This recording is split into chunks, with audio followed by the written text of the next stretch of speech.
ine Ronald Mpaso poyamba nayi mitu yake. Gulu lina la achipembedzo ladzudzula Archbishop Thomas Msusa pa zimene ananena kuti sakukhutira ndi ripoti la ngozi ya ndege.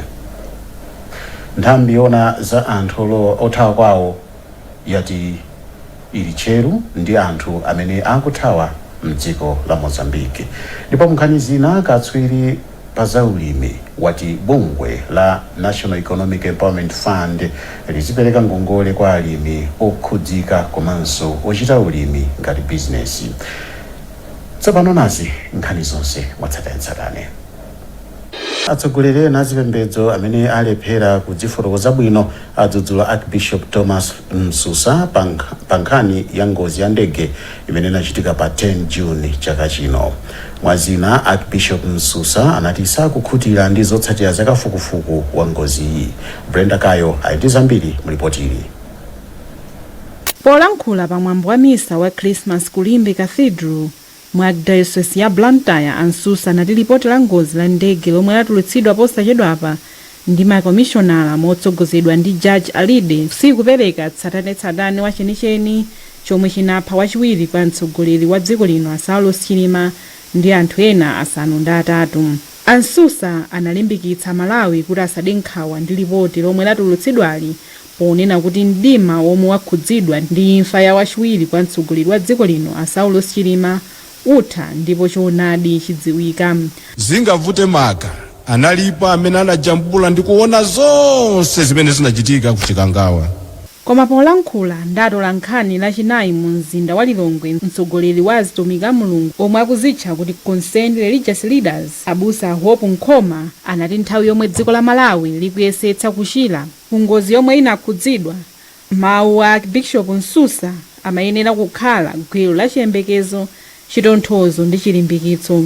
Mawu a Msusa aununga zomwe dziko likupanga kuti likwaniritse kuyanjana ndi mtendere. Iwo anati zonena za Archbishop Msusa sizinakwaniritse udindo wawo komanso zaonetsa kulephera kwa atsogoleri a chipembedzo pa nkhani yoonetsetsa kuti anthu akhale ogwirizana komanso kuti dziko likhale lolimba mtima ndi lokhazikika. Kulingana ndi zimene Archbishop anafotokoza, zilimo zabwino zothekera zimene zikhoza kumanga dziko, komano when you scrutinize, go between the lines, kupita mu zinthu zina zimene mukhoza kuona mfundo zake, tidzapeza kunena kuti zinthu zina sizingamangirire dziko pamene ndife atsogoleri amene tifunika tibwerese dziko lathu pamodzi. Chifukwa ndife atsogoleri amene azipembedzo sitingabwerese dziko lathu pamodzi, tisayembekeze kuti andale akhoza kubweresa izi pamodzi. Azibusa omwe anali pa mwambowu ndi a Bishop Hope Nkhoma, Abusa Alfred Mpote, Sheikh Mufut Chindamba, Apostle Chigonalinje Undi ndi a Sheikh Isa Mwanjira ndi ena ambiri.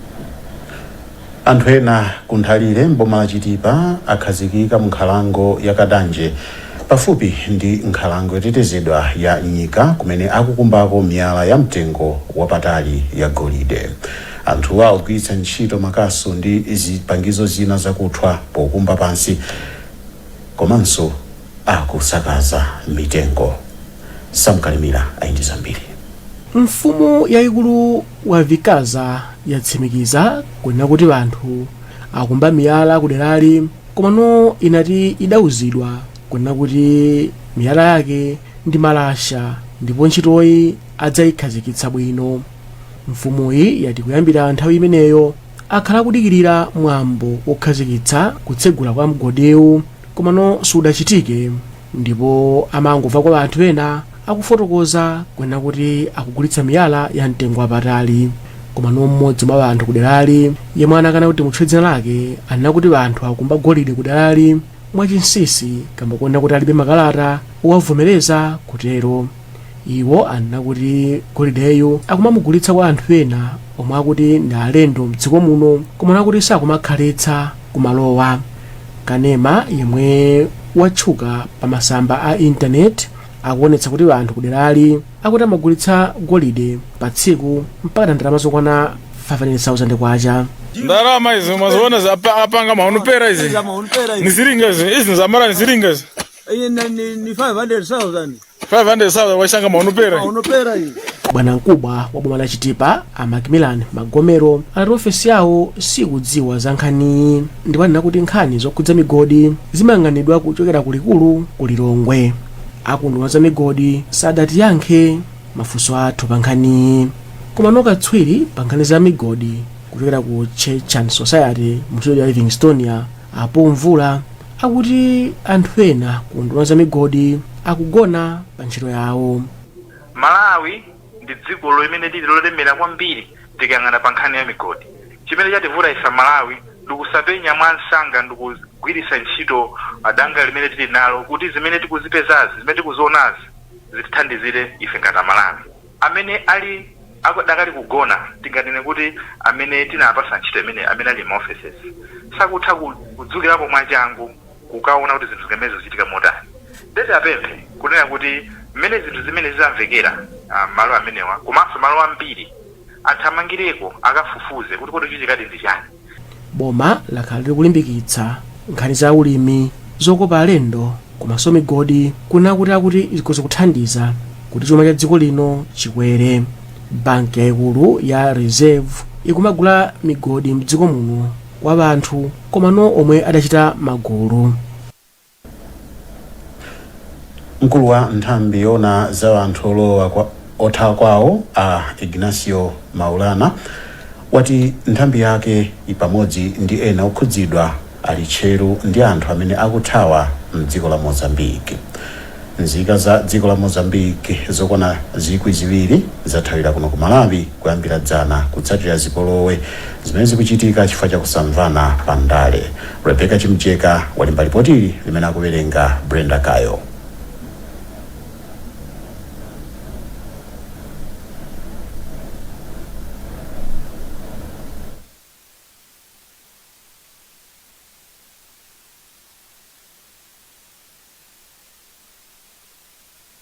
Komishonala oona za anthu othawa kwawo pa zifukwa zosiyanasiyana Ignacio Maulana ati pakadali pano mabungwe osiyanasiyana monga United Nations High Commission for Refugees, World Food Programs komanso nthambi ya Dodma ali kalikiliki kukhonza poti anthu akhale. Iwo ati pakadali pano akupanga dongosolo loti apeze malo oti anthu awasungire komanso kupititsa zakudya. Malingana ndi Maulana, iwo alandira malipoti kuchokera kwa bwanamkubwa wa boma la Nsanje kuti anthuwa akumawoloka mitsinje kuti afike mdziko muno. Bwanamkubwa wa boma la Nsanje ati nzikazi zikumafikira ku madera a mfumu Mlolo, Tengani komanso Mbenje. Makamaka kwambiri ndi nkhani ya chakudya. Chakudya ndichofunikira. Zipangizo zophikira zogwiritsa ntchito ngati kukichini zofunikira. Komanso malo ena pakufunikira matenti kwa anthu onde ambiri. Pakufunikira matenti, kama baketi, madzi pamalo ena alipo koma pena ali patali chifukwa chake pazafunika mabaketi oti anthu alitha kuyenda kukafika pena kukatunga kubweretsa. Ndiye ena mwa mavuto amenewo. Dziko la Mozambique mwabuka kusamvana kamba kazotsatira za zisankho. Mamembala a polisi ya madera ku Mzuzu aopseza kuti asiya ntchito yawo yothandiza kupereka chitetezo ku madera awo mu nyengo ya Christmas komanso chaka chatsopano. Iwo agwirizana izi pamene anakumana ku Katoto mu mzindawu kumene anati apolisi sakuapatsa zipangizo zogwirira ntchitoyi. Samkalimira ayindikhani yonse.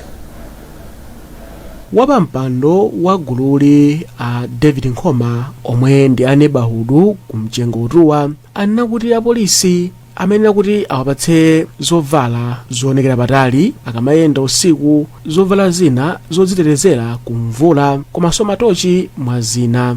Iwo anawonjezera kunena kuti ngati apolisi samvera madandaulo awo ndiye kuti maguluwa atha ndipo asiyira ntchito yopeka chitetezo yomwe amagwira mwaulere kwa apolisiwa. Ndizimakhala zokhumudwitsa kuti ngakhale reflector ndiyo chipa kuti mandikagule pa ndalama yanga ine ndikupanga zinthu zamodzi. Ndiye abwana wanatuza kuti reflector atipatsa. Ndipo sana tironjeza kuti atipasa matochi. Chifukwa kupanga patrol ndi usiku timakhala kuti tukika umoyo atupa chiopsezo. Ndiye munthu ulibe tochi, ulibe reflector. Ndikuti angofana ndi wakuba. Sizingaoneke kuti upanga chani pamene. Komano mkulu wona za apolisi ammadera ku Mzuzu a Hudson Mapanda anena kuti ofisi yawo yayamba kale kugawa zovala zoonekera patali ku maguluwa. amapanda anakuti apolisi apitirizabe kugwira ntchito ndi maguluwa ndipo akhale akuwunikira mavuto ena omwe iwowa afotokoza omwe angasokoneze ntchito zachitetezo zimene maguluwa magwira mothandizana ndi apolisi. sitingabisire katundu aliyense, sitingabisire kuti malifita zilinawo sagayire ayi mafuleta zilinawo ndiwo ayiwowa kuti akaonekere. Ifeyo ngati apolisi ndikulimbikisana nawo, komanso anthu amadera onse asasire ntchito okhaokhawa iyayi. Apolisi amadera amadandaulanso kwena kuti apolisi sakumagwira nawo bwino ntchito makamaka akawuzidwa za munthu yemwe amugwira kuti akumuganizira kuti wapalamula mlandu. Iwo anakuti nthawi zina apolisi amauza anthu akumadera kuti apeze okha mayendedwe munthuyo akamugwira, zinthu zomwe akuti zimasangalatsa anthu ku midzi. Apolisi adakhazikitsa nthambi yona apolisi amadera ndi cholinga chothandiza kukhumitsa chitetezo ku madera osiyanasiyana komanso kulimbikitsa ubale pakati pa apolisi ndi anthu akumidzi. Ndipo apolisi mu mzinda wa Mzuzu ati akhwimitsa chitetezo kwa ana ang'onoang'ono powateteza kuti asamachite nawo makhalidwe oyipa mu nyengo yokondwerera Krismasi komanso kulowa chaka chatsopano.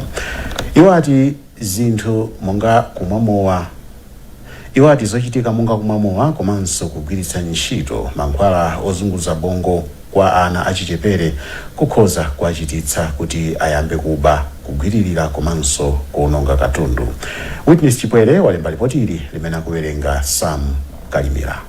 Mkulu wa polisi ku Mzuzu Adoni Chionda ananena izi pamkumano umene apolisi anali nawo ndi anthu ku Zolozolo komanso bana ku sukulu ya sekondale ya Zolozolo. Achionda anakuti kufikira bana ku madera awo ndi kuwaphunzitsa za kuyipa kwa milandu yosiyanasiyana komanso kusangalala kopyoza muyeso kungathandize kuna kuti anawa asapalamule milandu. Iwo anakuti mgwirizano pakati pa anthu kumidzi, sukulu komanso mabungwe kungathandizenso kuna kuti achinyamata komanso ana azikula bwino ndi kusapalamula milandu mu nyengo iyi ya Krismasi.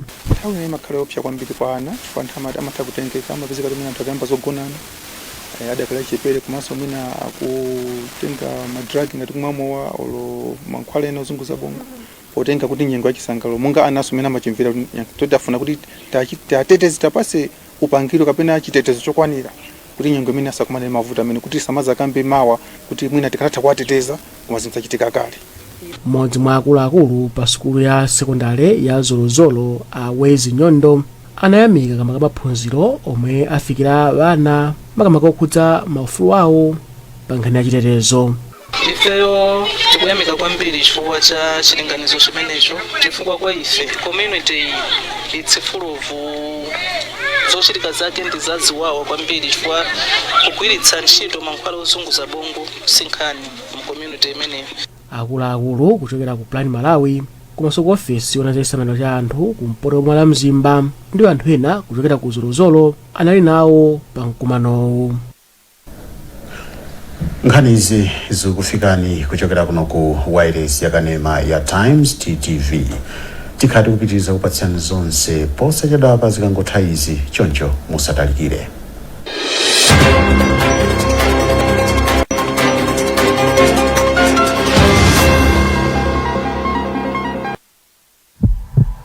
Ndikufunitsitsa ntakonza tsogolo la banja langa. Ndingapeze bwanji ndalama kuti ndigule mashare pa Malawi Stock Exchange? Yankho langu nali.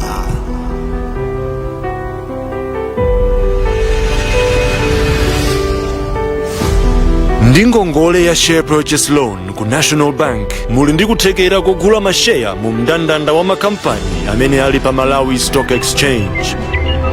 Ndi ndalama yosachepera 250,000 Malawi kwacha inunso mutha kutenga ngongole ya National Bank of Malawi share purchase loan ndipo mudzakhala ndi mpata wa zaka zitatu wobwenzera ngongoleyi. Kabwenzedwe kake nkosabowola nthumba ngakhale kusokoneza kayendedwe ka ndalama zanu zina. National Bank of Malawi. Pitani ku National Bank of Malawi Service Center iliyonse imene muli nayo pafupi kuti mudziwe zambiri. National Bank of Malawi, the bank of the nation. To all our believers, to the Niger Gunners of Club Road, all you Artetas of Africa, of Accra, of Maputo, of Oimbo, the legends of legends down Lusaka way. We hear you. Now hear us. Obrigado. Talo. Betway, the official global betting partner of Arsenal. When pain clouds your child's sunny days, Parapain Baby swoops in, specially formulated to chase away pain and bring back the smiles. Uniquely developed so that it doesn't contain a drop of salicylic acid, ensuring the safety of our children. Whether it's fever, teething discomfort, or tummy troubles, our hero is on the case, ensuring your little one feels better, faster, with a taste kids love. But remember, it's not a sweet. Parapain Baby is designed for easy intake, chewed or dissolved. Brought to you by Mwai Pharma. Parapain Baby, tough on fever, gentle on tummies. Nkhulapo pa nkhani za ulimi a Leonard Chimwaza ndi Atamani Nkhonomvula apempha bungwe la National Economic Empowerment Fund kuti likhazikitse mfundo zokhwima zothandizira ndondomeko yopereka ndalama ya zipangizo za ulimi kuti ipitirire kupindulira dziko lino. Achimwaza ati bungweli likuyenera kuganizira zomapereka ngongolezi kwa alimi okhawo amene ndi okhazikika pamene amvula ati pakhale mfundo zokhwima zokakamiza anthu kubweza ngongolezi. Awiriwa amalankhulapo pa malipoti ena onena kuti bungweli likuvutika kufikira anthu ochuluka ndi ngongolezi za ulimi chifukwa anthu ena akuchedwa kubweza ngongolezi. Daniel Zimba wadza ndi ripoti ili. Malingana ndi Achimwaza, boma limayenera kuchita kaye kafukufuku komanso kuunika bwino zokhudza zikole lisanakhazikitse ndondomeko yopereka ngongole za ulimi. Iwo ati alimi ambiri amachita chibwana ndi ngongolezi chifukwa zikole zake ndi zotsika. Choncho bungweli likuyenera kuganizira zakuti lizipereka ngongolezi kwa alimi okhawo okhazikika. Okhawo alimi amene ali nchidwi amene afuna kulima motsindika ndi amene akuyenera kuti azipatsidwa ngongolezi zimenezi. Komano mwina ngongolezi zimene zimangoperekedwa pokhala kuti boma lalengeza kuti takhala ni m'magulu ndi anthu amangopereka ngati za nchezero. Ndipo Atamani Nkhonomvula apempha bungwe la NIFI kuti liwaphunzitse anthu zokhudza kuopsa kochedwetsa kabwezedwe ka ngongolezi komanso kuti likhazikitse mfundo zokhwima zothandizira kuti alimi akatenga ngongolezi azikakamizika kubweza. Pamene bungwe la NIFI likukhazikitsa ngongole kati zimenezizi izionetsetsanso kuti likuyikamo ma conditions okhwima amene adzipangitsa kuti anthu adzibweza ngongole. Chifukwa anthu azolowere kusabweza ngongole ndikuti padzakhala povuta kuti bungwe la NIFI lithe kukwaniritsa zolinga zake komanso kuti bungwe la NIFI lithe kufikira anthu ochuluka nthawi imene anthu ambiri angakhale kuti akufuna ngongole imene kuti aguleze zipangizo zawo. Posachedwa apa, mkulu wa bungwe la NIFI Humphrey Mdyeseni adadandaula ndi mchitidwe wa anthu ena omwe akuchedwa kubweza ngongolezi zomwe ati zachititsa kuti pofika lero bungweli lipereke 12 billion kwacha yokha pa ndalama yokwana 120 billion kwacha yomwe bungweli likuyenera kuti lipereke ngati ngongole kwa alimi. Bungwe la NIFI likuyembekezeka kufikira alimi ang'onoang'ono pafupifupi 400,000 ndi ndalama komanso zipangizo za ulimi pa ngongole pamene alimi ena akuyembekezeka kulandira zipangizo za ulimi zotsika mtengo mu ndondomeko ya AIP. Pakadali pano mkulu wa bungwe la National Economic Empowerment Fund Humphrey Mdyeseni wati Malawi akuyenera kutengapo gawo pa chitukuko pokhala ndi ntchito za malonda zokhazikika. Mdyeseni ati Malawi akuyenera kuyambitsa makampani opanga katundu osiyanasiyana ndipo bungwe lawo lili ndi kuthekera kopereka ngongole kwa Malawi amene ali ndi chidwi chochita izi. Zambiri mulipotili. Mdyeseni ati bungwe lawo limapereka ngongole kwa anthu omwe amayambitsa makampani. Iwo ati kwa nthawi yayitali dziko muno makampani akuluakulu ndi anzika za maiko ena. Vuto lalikulu kwambiri pakati pa Malawi kwa nthawi yayitali lakhala kuti popeza chiphunzitso cha kuchita business sichidachulukire. Ambiri amadalira kukalowa ntchito makampani kapena mabungwe aboma mboma mmene. Ndiye boma lidapereka ganizo limene kuti NIFI ikhale njira yothandizira kusintha chiganizo makamaka pakati pa achinyamata kuti aziphunzira kuchita business ali ang'ono. Yemwe amankhulapo pa nkhani za chuma Veli Nyilongo wati achinyamata apatsidwe mwayi okhala ndi makampani pofuna kuti dziko lino litukuke. Mbali zambiri za chuma monga zopangapanga kapena manufacturing komanso za distribution kapena mtengatenga amene amatsogolera ndi anthu amayiko ena.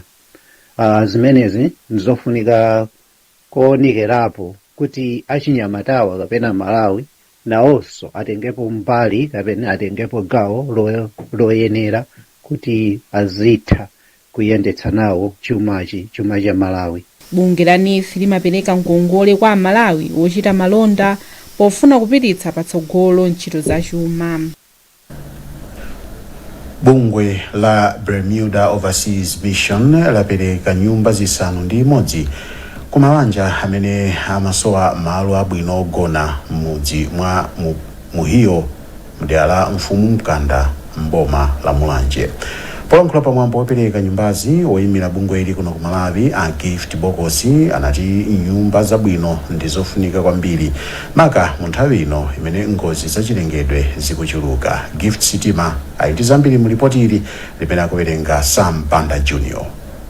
Abokosi anati kusintha kwa nyengo kukuyika miyoyo yambiri ya anthu pa chiopsezo, choncho ndikofunika kuti anthu azikhala ndi nyumba zodalirika ndi zolimba. Munthu pamene akukhala malo ogona abwino amakhalanso munthu amene amagwira ntchito. So pali matenda ena amene amabwera chifukwa sakugona malo abwino, komanso mwina kukhala matupi ofuka, kugona mwina pamene pali zinthu zoti mwina zikuwaluma kuwapasa matenda kumene. Choncho anthu aja amakhala ndi nkhawa kwambiri kuti moyo wathu ungayende bwanji pamene tikukhala malo oti siabwino. Komanso nyumba zosakhala bwino zimapangisa ngozi. Mukumbukira nthawi ya Cyclone Freddy anthu ambiri analuza miyoyo yawo chifukwa nyumba zimene amakhala zinali zosalimba. Mayi Malita Saikondi ndi mmodzi mwa anthu omwe alandira nawo nyumba ya makono. Chonchi ineyo chithandizo chimenechi ndachilandira m'manja awiri ndipo sindikayembekezera kuti ndizakhala ndi chani ndi nyumba ikulu ngati imene. Nyumba ndikagona ine nyumba yache ndiyayi kalumu kamodzi kakang'onong'ono chithandizo chimandisowa ndipo nzangoyamba kulumikizana ndi gulu la bile limene ndaona ngati ayi inebe madaliso anga ali pasogolo. Mfumu yayikulu Mkanda inati nyumbazi zichepesa mavuto omwe anthu mderali amakumana nawo. Iwo analangiza anthu omwe alandira nyumbazi kuti azisamale. Ndipo ndikuthokoza bungwe limeneli chifukwa lawo alisadira langa komanso anthu anga ali malo abwino. Kwa anthu amene amangiridwa nyumbawa kuti nyumbazi azisamale, nyumba zokongola kwambiri, nyumbazi azisamale komanso apewe chifukwa mmene nyumbazi zamangidwa chonchi ena ndazimayinde ena ndazibambo akwatiwa ndiye azibambo azagumulaso manyumbawa sazapezaso nyumba ngati imene koma akhale osamala ndithu nyumbayo. Nyumbazi zamangidwa ndi ndalama zokwana pafupifupi 80 million kwacha. Nkhani zathu ndi zomwezi koma tisanasiyane nayinso mitu yake. Gulu lina la chipembedzo ladzudzula Archbishop Thomas Msusa pa zimene ananena kuti sakukhutira ndi ripoti la ngozi ya ndege. Nthambi yona za anthu othawa kwawo yati ili tcheru ndi anthu amene akuthawa mdziko la Mozambique. Ndipo munkhani zina katswiri pa zaulimi wati bungwe la National Economic Empowerment Fund lizipereka ngongole kwa alimi okhazikika komanso ochita ulimi ngati bizinesi. Mukhoza kupeza nkhanizi ndi zina kudzera pa www.times.mw, pa Facebook pa tsamba la Times 360 Malawi, X @Times360 Malawi, komanso poimba star 1895 hash ndi kuchita subscribe ku 1895. Muna 19 Ronald Mpaso ndifuneni zabwino zonse pene mukupitiriza kuonera maprogramu osiyana-siyana amene takukonzerani pano pa wireless yakanema number 1 Malawi monse muno Times Television TTV. Madzulo abwino.